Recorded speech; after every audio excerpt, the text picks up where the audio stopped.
در چله تابستان قسمتی از درختان زردآلوی ناحیه اشت پژمرده شدند و باغپروران را از زردآلو پروری مایوس و ناامید کرده است.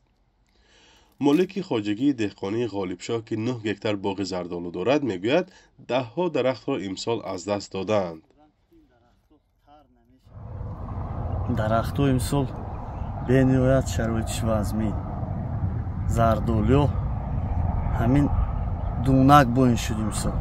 همین زندآلو کرده گرفته برفتیم خونه و یا اشتکنی برگکنی علاجش نیست چون که وقتی همین زردآلو قریب پختگینده رسو 28 روزان دول دادیم و سبب همین رسو صفت زندآلو پاس شد. من خیلی خیلی که شوید ایده ساده زندآلو 8 سال 10 سال مهنت کرده همین قوه صرف کرده ما همین کلون کردیم اکنون 1 سالانده زیاده از 30% خشک شد.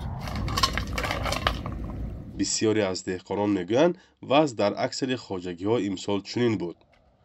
به باغ حکمت الله مشریپوف در یک ماه 1 بار آب آمده است، در حالی که حداقل 3 بار باید آب میگرفتند. نوابد خیلی دیر مسوس نمیاد نسوس وارو میشد. یک روز کار کنه 2 روز وارو میشه چیکار اصلا. یک تشون این خیلی میگن یک تشون وای خیلی میگن ما هم نفهمید مسکم که چه خیلی به زمستونش ریمو میکنن مبلغ جدو میکنن مبلغ او بخیر مردم دوسوس قصدار نه خلق اداره آب همین نمیدونم که سببش چیه. به گفته زردآلو پروران تنها امسال نیست که به زمین ها آب کم می آید. تقریباً 5 سال اخیر وضع آبیاری تا رفت بد می گردد و زیان اقتصادی آنها هم زیاد می شود. واسه اینجا 8 زندآلو گرفتیم. این پوگسه میگن. ما چالکی ساخر نباشیم ما. نمی‌کنیم که زندآلو شد. چه پوگسی مایدک شد. 8 چلکنن چند میشه 300 کیلو. 300 کیلو دی فروشه 3000. راست خودم بیام نمی‌رم. مجبور کن خودم ما کارگی لو میسوزد. مینات مینات خودم میسوزد. انا می روزی گذشته ساعتی چند بود با تو زدن ساعتی دو دونیم مرگانی شد همه نسوسی ناحیه خاموش شد.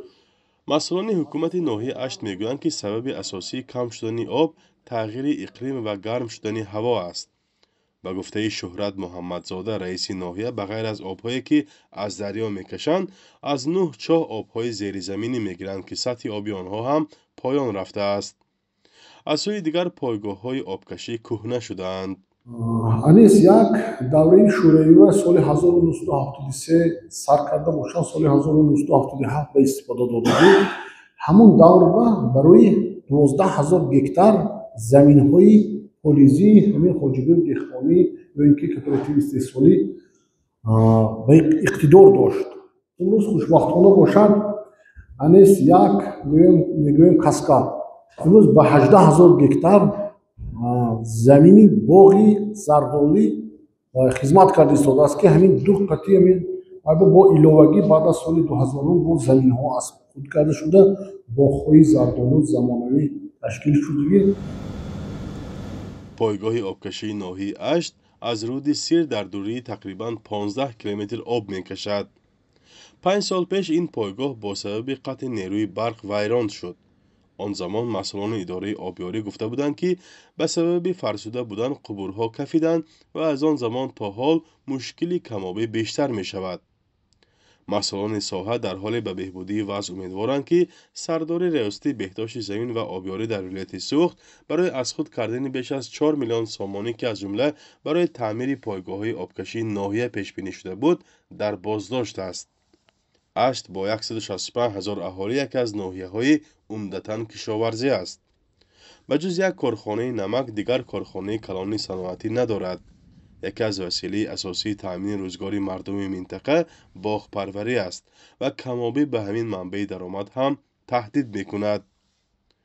فرزان محمدی، رادیو آزادی، ناحیه اشت.